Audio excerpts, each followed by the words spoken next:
Estamos aqui para dar voz ao povo, em defesa dos cidadãos,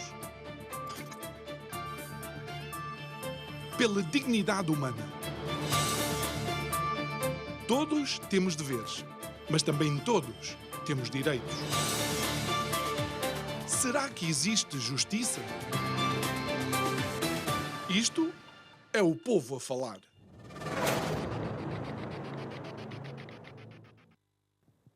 Som da Liberdade. É um filme que conta uma história, mas também ele tem uma história para contar. A verdade é que irrompeu pelos cinemas de uma forma muito pouco ortodoxa.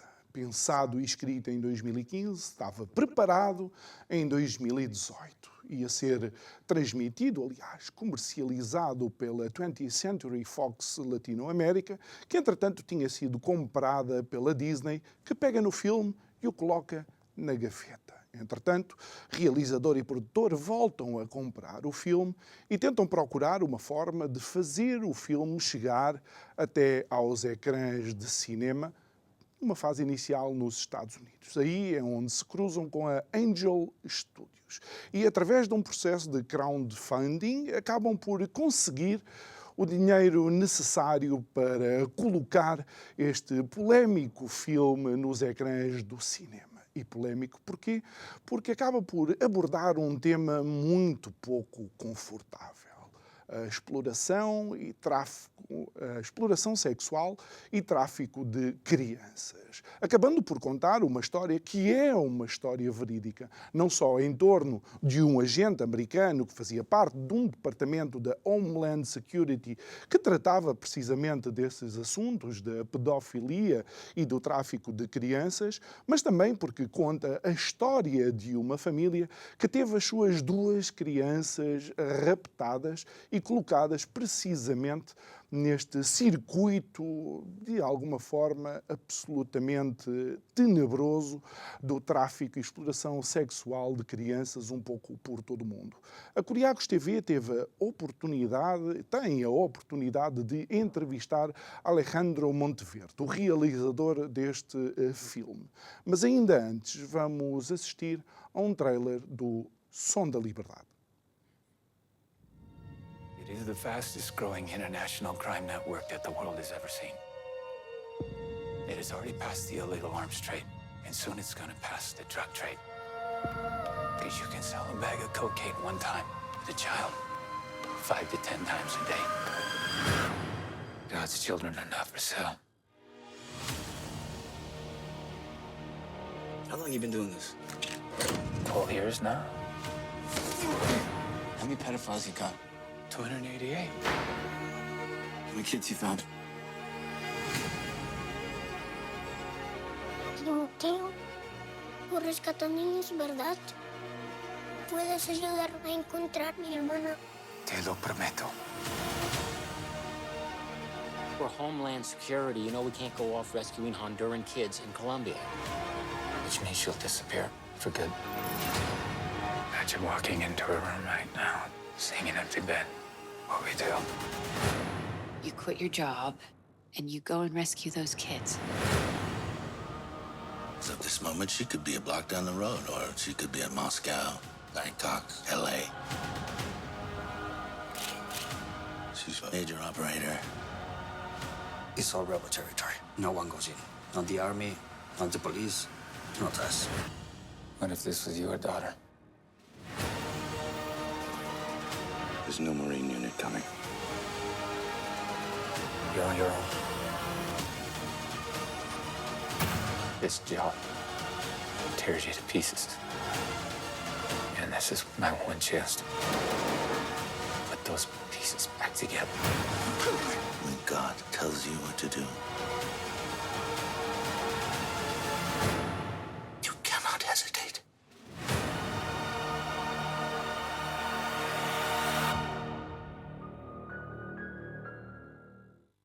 Vamos então ter a nossa conversa com o realizador do Som da Liberdade, Alejandro Monteverde, e a conversa vai ser em inglês, você vai poder acompanhar com as legendas. Alejandro, thank you so much for allowing us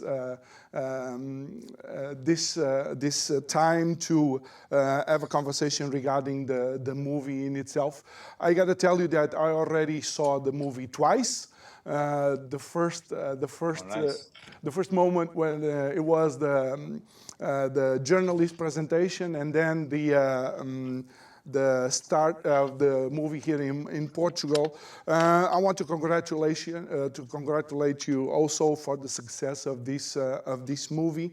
And just before we started our conversation, I told our audience that the movie tells a story, but the movie is a story in itself. And I don't know if you can take us from 2015 until this moment and tell us first the story of the movie, and later we'll talk about the story that the movie tells us. Yeah. Well, it's just like any other movie, you know, when you make a movie, it's just there's so many challenges, you know, to make a film. It's almost like it requires a miracle to arrive to set. You know, I always tell when I get the opportunity to talk to other students, film students, I say the hardest part of directing is to get to set. So, and you know, every film changes, but this particular film, yeah, you can make a movie about making this movie and also about the release of this film. You know, this was a film that started in 2016. I started writing the screenplay based on a fiction, not based on Tim Ballard. And then eventually I got to meet Tim Ballard, and I realized that his life was more powerful than the fiction I was writing. And then after that, you know, I started hearing everybody, not everybody, but just a lot of people in my circles, you know, trying to discourage me from continuing to try to make a movie about child trafficking. Just because, you know, we see all the challenges. They're very obvious, you know. Who wants to see a movie about this? It's a very difficult movie to market. Who's going to distribute it? How are you going to get the funds? You know, the list goes on and on and on. But the calling and the conviction to make this movie was way stronger than the constant fears. And that's when I decided to keep pushing. And then I always say, look, if the door closes, then you move on. But, you know, one door, like, even though it's a cliche, one door will close in our face and another one will be open on the kitchen, you know? So we will continue to kind of navigate that path. We were able to make the film. It was very difficult to shoot because it was a very ambitious project. You know, we had very, very limited resources. And then when we finally finished the film, which we thought it was the hardest part, then the movie kind of gets forgotten. You kind of, not forgotten, that's a tough, you know, almost kind of, by different reasons, it kind of got lost in the limbo. And it became orphan. You know, it was, I think it was on the shelves for close to 4 years. And, you know, then later, you know, this film gets picked up, and it becomes one of the biggest blockbusters in the summer. So it's like, how do you explain yourself that? It's a very, you know, very, very surprising story. You know, it's like I always say, it's like if you're in a horse race and you have your horse and they tell you, you know, your horse is never going to get into the race. Then finally you get into the race, and then they tell you, look, your horse is not even going to finish the race. Why to even race? It's like you're racing against all these bigger horses. Your horse is not even going to finish. And then it's like, well, maybe you'll be last place. Maybe you'll finish, but you'll be last place. And then it was challenge after challenge, but then to go from that to the other extreme, not to only finishing, but to actually, in our case, for an independent film, winning the race. Yeah. It's when it becomes, you know, extremely surreal. And then let's say while you're racing, they start throwing rocks at you. Make it even harder for you. All yeah, these we'll attacks. talk about that. So it's like And just in terms of context for our audience, you absolutely beat, in a good sense, movies like Mission Impossible: Dead Reckoning and Indiana Jones: The Dial of Destiny, which are obviously absolutely giant franchises, but yet the revenue of Sound of Silence, despite all the difficulties, was way bigger than the ones these movies brought. Yeah. I know it's easy to confuse Sound of Silence, Sound of Freedom. Oh, sorry. But no, I know it's okay. I make that mistake sometimes. It's a thing. Yeah, no, it was. Look, July 4. It's a release date for blockbusters films. It's not for independent films. Just the boldness to come out on July 4 in the summer against these massive franchise films, because yes, it was Mission Impossible, it was Indiana Jones, but then right after that it was Oppenheimer, Barbie. I mean, it was like, man, it continued to get bigger and bigger and bigger, So Disney had other big films coming out, franchise films. So, nobody believed or expected that we will survive. And then on top of that, we start getting attacked, by these big medias, So it is in many ways a miracle that we survived, and it is surreal that the film became one of the, highest grossing films of the year, especially in the summer. Yeah, and Alejandro, even before we go to all those specifics of some of the labels that the film immediately had, what impact you in the story of Tim Ballard that really made you say, I want to tell the story not just of the child trafficking and sexual exploitation, but also of this man and others that want to help and stop this type of suffering? Yeah. Well, the motive of this film was never to make a movie to glorify a character.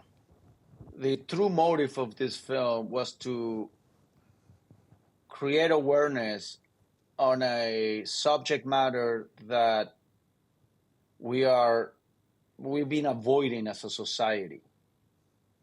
This has been happening since the beginning of our times. I mean, the abuse of children is something that is happening under our noses, but it's hard to talk about it because we're almost embarrassed on that part of our of the human being side of the equation.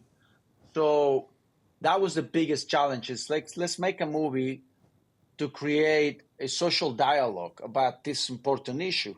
Now, we were looking for the vehicle. That's why in the beginning was fiction. Then we found the life of Tim Ballard. And we wanted to tell Tim Ballard's story, but to focus on child trafficking and child abuse. That was the main purpose. And that was also the main purpose of Tim Ballard himself.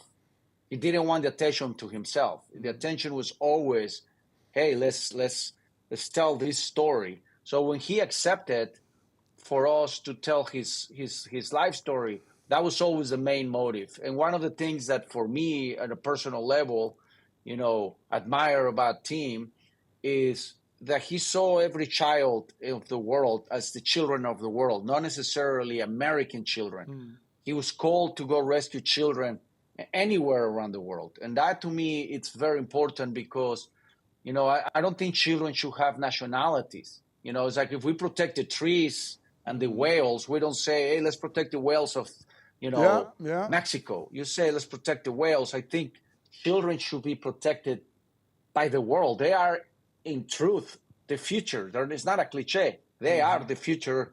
We want this world to continue. It's better to take care of the children than to take care of the trees. You know, it's good to take care of the trees and nature, but we must first, the priority is the children.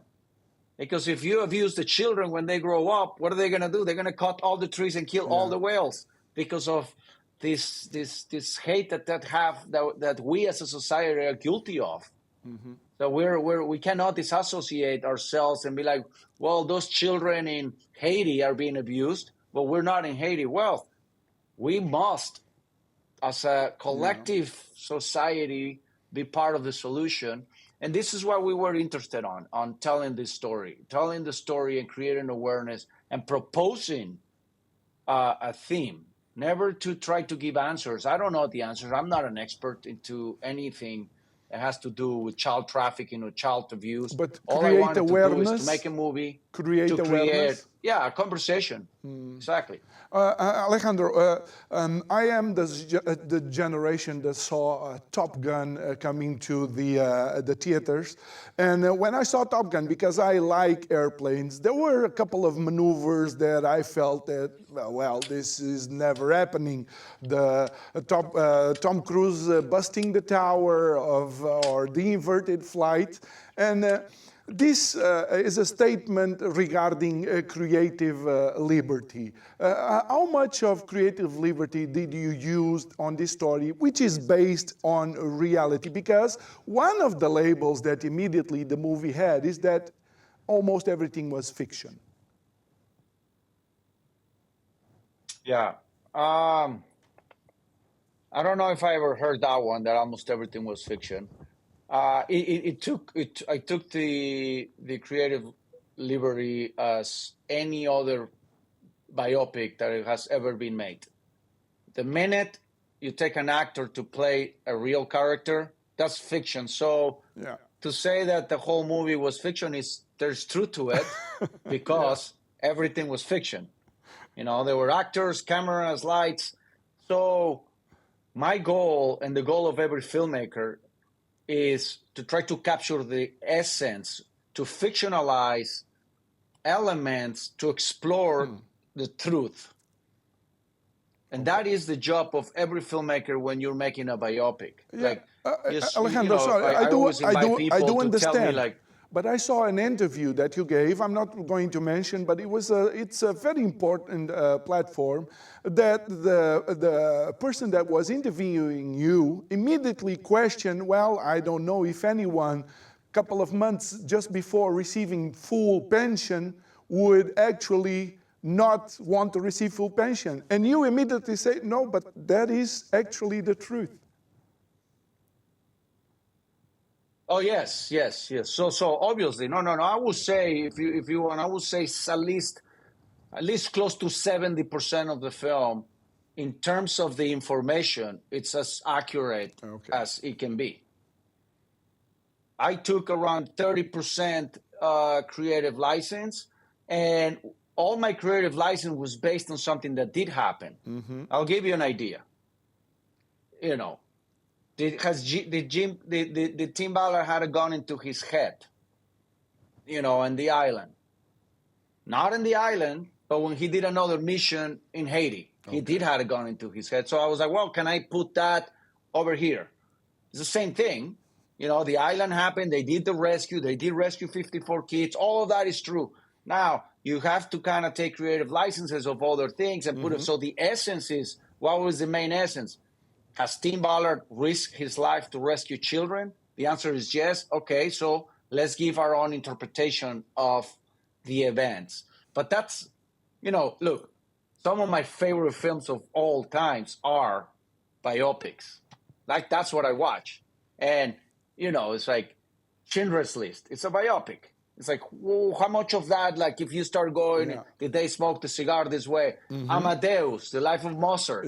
You know, the Salieri say, I killed Mozart. You know, it's like you use creative licenses to kind of tell a part of the story of the characters that you are really attracted to. You know, so it's a journey. But Alejandro, then the challenge is, why do you think your movie specifically had so much scrutiny? I mean, you can have a lot of theories. Everybody can make it. I don't think there's one reason.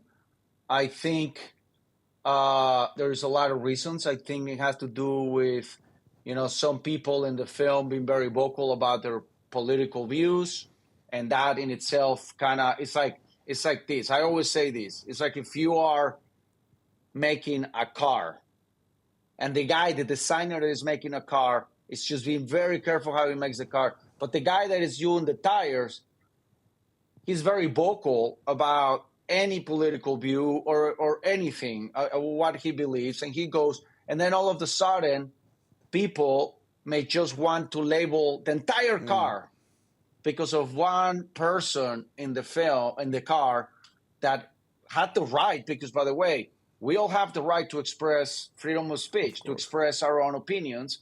And I do think that might have been one of the many reasons. So that could be one. And then there was also many other ways where, unfortunately, look, the worst thing we can do as human beings is to label people, but also to generalize. So I got to be careful not to generalize. Okay. But some journalists were pretty sloppy in their work. Their first labels were so unprofessional. Like the first label I heard was that this movie was funded by conspiracy groups. Funded. And I'm like, well, if they would have only watched the movie, they would have realized that the movie was funded by very high profile, very well-known people, some of the richest families in the world, and their names are right there on the executive producer, which means they funded the film. If they would have watched the movie, that would be out the question. Number two, when they were saying that this film was made for this political or this thing, if they would have just done a little research when I wrote the screenplay, they would have gone all the way back where a lot of these conspiracy groups didn't even existed, And then the thing goes on and on and on and on and on when they're saying, they started attacking so much that the label never stayed the same label. Then that tells you everything. If one label is true, they just continue to label you the same thing. This label continued to completely evolve. It was replaced and recycled and moved. One of the labels that I saw is that you kind of created a white man that came as a savior. Well, we all love Denzel Washington, but he's not really like Tim Ballard. So I don't know, how would you, as a director, choose and cast somebody to be Tim Ballard?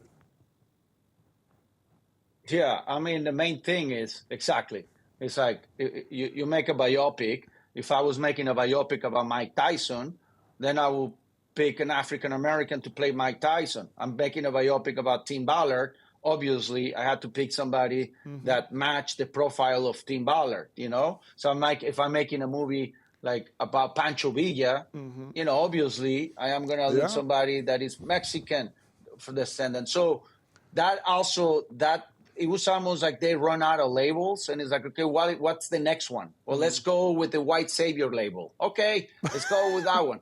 And it's like, look, it's difficult. But if I'm going to do a white savior movie, I am Mexican, so it's like, what will be my motive? I think you always have to ask, what is the motive? And they never asked me that in the beginning. What is the motive? What was your motive, Alejandro, to make this movie? And it was like just very simple. When I saw this subject matter, I said, wow, we must talk about this as a society. I'm a filmmaker. I'm going to make a movie to create a social dialogue that now I'm very happy to say that it has become a social dialogue that has transcended to become an international dialogue. And what I'm more excited of all is that I didn't think I was going to survive the attacks, because it was, when you say bullying is only when you are outnumbered or the people you're being attacked is way bigger than you. That's what bullying is. If somebody my size bullies me and is one-on-one, it's not bullying. It's like, all right, we can it's competing go at almost it together. It's a fair fight. Yeah. But when you have a corporation with all the power, all the money coming after you, the chances that I was going to survive that were 1 in a million. Yeah. But what it was very exciting was when the audience came out of the woods, and they are the ones that defended us. We couldn't defend ourselves. There's no way. We can't win. You needed like a let's just say for the poetic language, like an army. And the army came out. Yeah. And they are the ones that defended the film. And it came out from both sides of the political spectrum. It was not only the conservatives that we've been labeled by. Yeah. The liberals, the middle, the non-religious, the religious, everybody came out of the woods and defended the film. And what happens when you defend the film? You go and promote it. That's the best defense. Go see the movie. Yeah. It's not like you're going to go and fight. You're just going to go, oh, the best way to defend this film is to tell people to go see the film. Yeah, one of the things that I even noticed in one of the interviews is that they were able to singleize and isolate one of the persons that gave money and said that that person had done this and that, just trying to obviously discredit all the movie. And I was just thinking, well, there's this guy from FTX called Sam Bankman-Fried that is arrested, and he was one of the donors to a political party. But you don't put the political party inside the same bag as Sam Bankman-Fried just because he gave them money, right? Yeah, and in this particular case, it just came out that he was not even guilty, but he was one of 7,000 people that donated. I don't know how much money, but very little. I don't know. I think it was $100 or something. After the movie was finished, and it's just part of the marketing, to create where it's a crowdfunding of investing a little bit of money for the distribution, which is way later. It had nothing to do with the film. And yes, they started by look. Labeling is very dangerous. Now, labeling wrong, it's almost it can kill you, because it's like if you label a medicine with the wrong label. So this was happening here a lot. Look, I like to be very fair. There were some labels that I'm like, all right, that might be right. The labels that are so off and so for lack of research and just people just jumping on and just speaking without thinking, and literally spilling poison, it's really hard to pull it back. There's this story where you have a bucket of water, and a father was trying to teach his child what it is when you defamate somebody, when you speak bad about somebody. You take the bucket of water, you throw it on the floor, and then you put it back, and then you say, try to put that water back into the bucket. Sometimes it's obviously impossible. And that's what happens when you label, people or films. In this case, they did that to us, but instead of putting the water back, the audience came and put water into the bucket. Yeah. Alejandro, so we were rescued. We were rescued by the audience. Yeah. I will forever be grateful to the audience. And at the end, I make movies for them. But I also want to say, not all the journalists and not all the media came after us. Yeah. There were some media and some journalists that came to our rescue as well.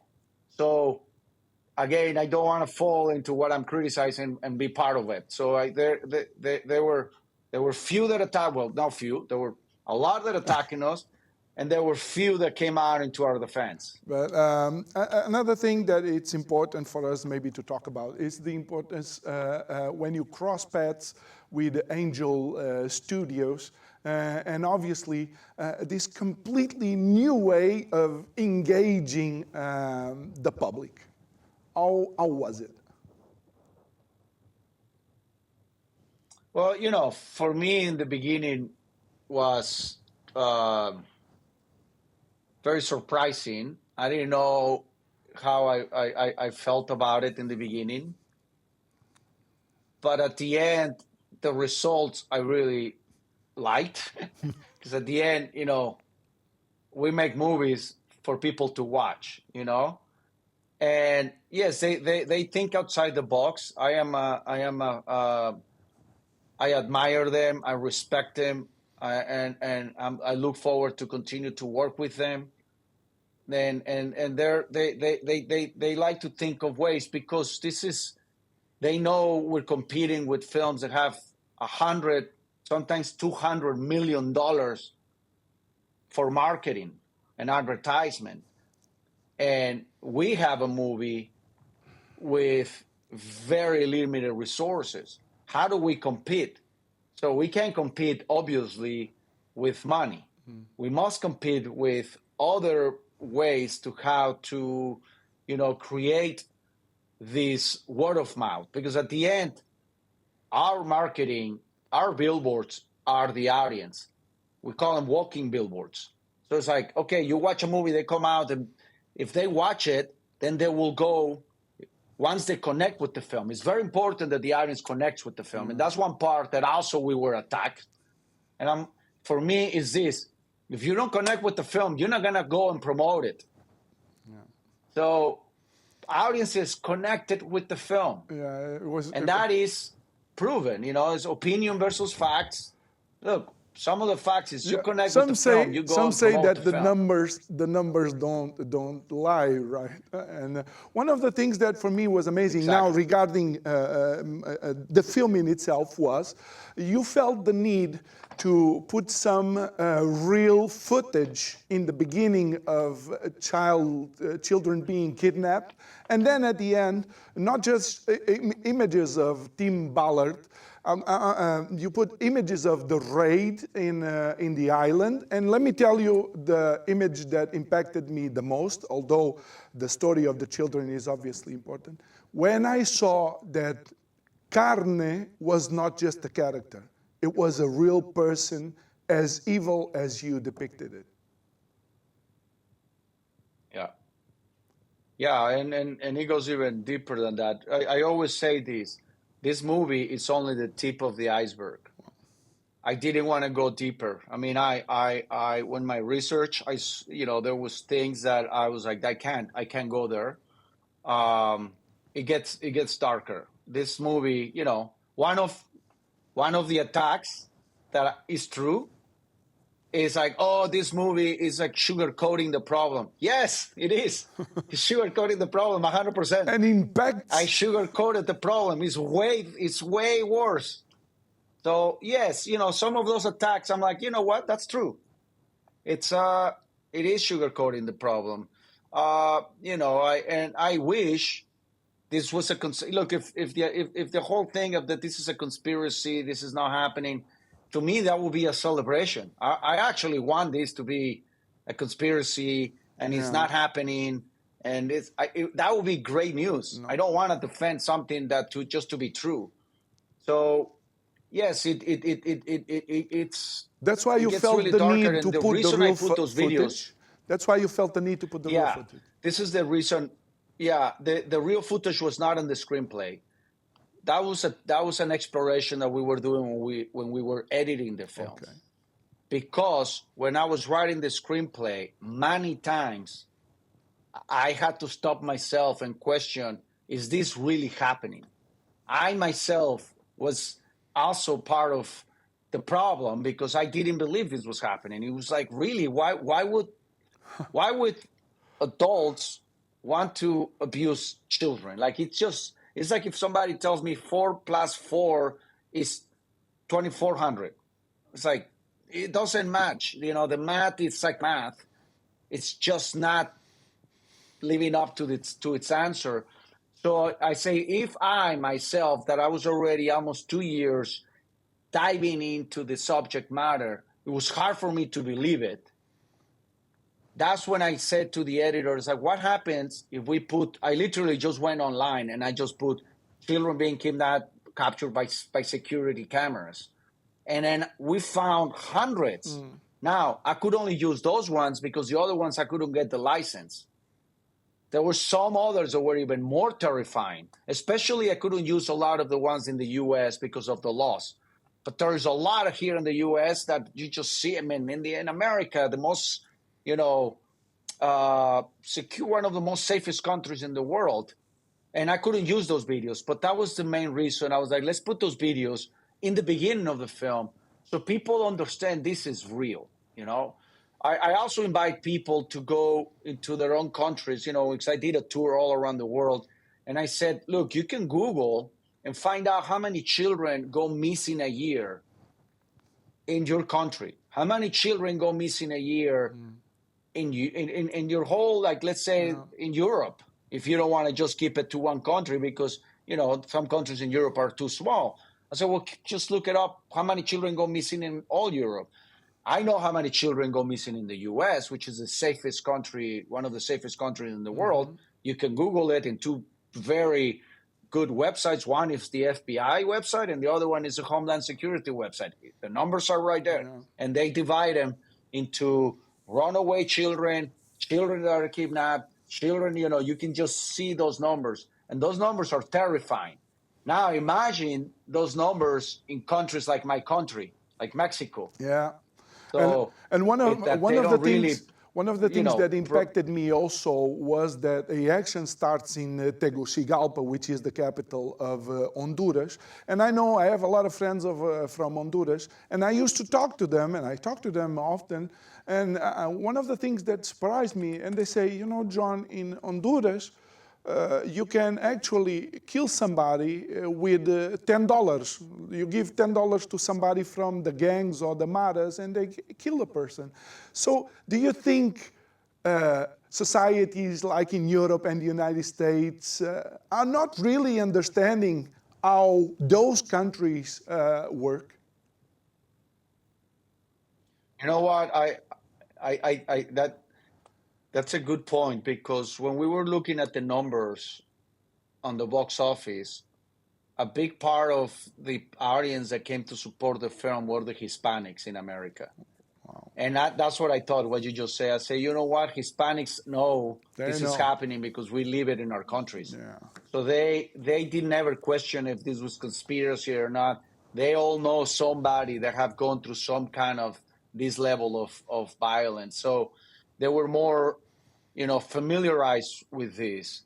So that, to me, when I saw the numbers, that over 30% of the audience were actually, Hispanics, that I came myself with that conclusion.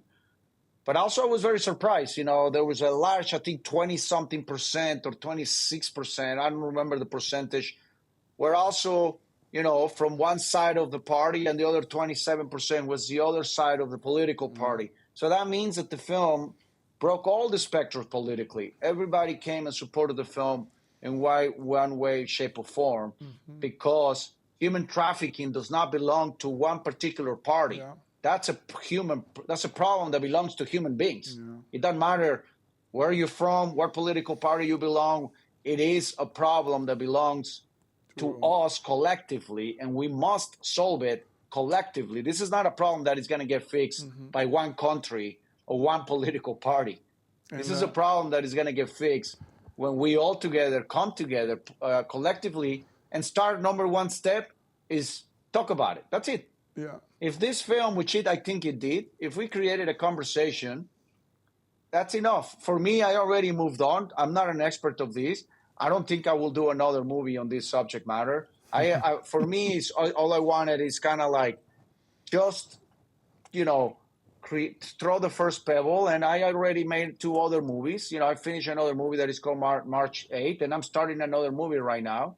And I don't think I will ever come back to this subject matter. But I do think that you created. I think I've done my. You created my job. enough resonance. But I want to thank you for having us. And let's just finish with some information, because we shouldn't think that this problem happens in Honduras or Colombia. You say in the film that the United States is one of the biggest consumers of child pornography. And the latest numbers in Europe is that... Well, yeah. I don't say that. That's Yeah, what yeah. the Yeah, and that's these what are the websites, the official website says. Yeah, and in the latest numbers in Europe, watchdog group regarding child exploitation in the internet says that 60% of the websites are actually on European servers. So it's not an Honduran problem or a Colombian problem. It's everyone's problem, right? Yeah. Yes. Yes. And So- and you know, it's I just think if people, you know, this is one thing, and I want to end with this, is we have become so good with this computer. You know, this is a computer that makes phone calls. It's not a phone. It's a computers that have the capability of making a phone call. That's true. So, and everybody's really good about researching the best restaurants or the best this or the best that. I invite them, well, you're pretty good with this computer. Why don't you just do your own research? And I invite people to participate and not to live according to the neighbor's opinion. Collective opinion is also very dangerous because what it does, it invites people to stop thinking for themselves. I am a big advocate for people to think for themselves. If you come to me and you say, I myself did not like your movie, I respect that tremendously. I actually respect that. But if you come to me and say, I do not like your movie because I read an article, I'm like, okay, man, all right. It's kind of different. So look at my movie and then let's talk. But don't tell me, you know how many people have told me, they know, I heard about this, about your movie, and these are interviews. And I say, well, you know, in the middle of the interview, I will be realizing that they didn't watch the movie. So I was like, hold on a second, have you watched the movie? And they're like, no. I'm like, well, it's true. You know, you're I watched going it. I watched it twice. by the neighbor's opinion. I watched it twice. Alejandro Well, Monteverde. thank you very much. Thank you so much greatly. for being here with us. And the best wishes, not just for the continuation of this movie, but also for your career. Thank you so much, Alejandro. Thank you. Thank you. Thank you. Agora eu ia continuar em inglês, mas tenho que voltar para o português.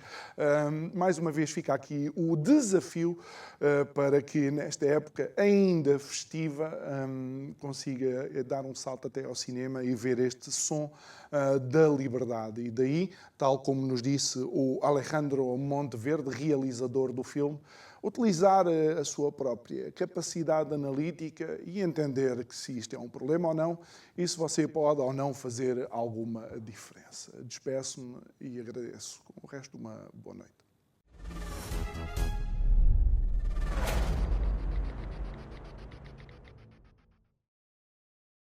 A Curiacos TV veio até aos cinemas Nós das Amoreiras para a antestreia de um filme, Som da Liberdade, um filme marcado pela polémica, não só por causa da sua temática, exploração sexual de menores, mas também por causa de tudo aquilo que foram os desafios para a sua produção e para a sua apresentação ao público. É importante não haver nada oculto e podemos vermos a transparência que há daquilo que tem estado a acontecer e ainda bem que existe este filme para trazer ao público, à praça pública, a cada um de nós. Este filme foi tremendo, tal como ouvimos esta frase, os filhos de Deus não estão à venda. Vimos este filme, O Som da Liberdade, quando nós entendemos que dentro de nós a verdadeira liberdade de homens corajosos, como foi o Timóteo, que não conseguiu, e muitas vezes nós não conseguimos vencer uma multidão, mas conseguimos ganhar uma pessoa, duas crianças que representam e que esta mensagem possa ir e espalhar-se pelo mundo inteiro, porque ainda há homens corajosos, homens ambiciosos, à procura e entender o amor que vence todos os obstáculos. O impacto é enorme, não é possível ficar indiferente e, enfim, não sei neste momento o que posso fazer, mas sinto-me desafiado a fazer alguma coisa. Este filme é muito forte E se nós falamos em pandemias há pouco tempo, há um perigo grande, que é o aumento deste tipo de criminalidade atinge uns números tão brutais que começamos a poder falar na nossa sociedade de pandemia ou epidemia de trauma, porque a questão o filme termina com uma mensagem de esperança. Quanto mais cedo se chegar às crianças, melhor. Quanto mais cedo conseguirmos entrar no processo de reparação, mais probabilidade de sucesso. Se não, entramos mesmo numa pandemia, mas é de trauma. E talvez você não tenha conhecimento, mas Portugal acaba por ser um dos países de passagem de muito deste tráfico humano e que também é utilizado na exploração sexual de crianças. Som da Liberdade não é o filme normal para o Natal, mas é um filme que poderá, obviamente, impactar a sua vida. Com a imagem de Miguel Inácio. Para a Curiacos TV, João Nuno Pinto, nos cinemas Nós da Amoreiras, a ver Som da Liberdade.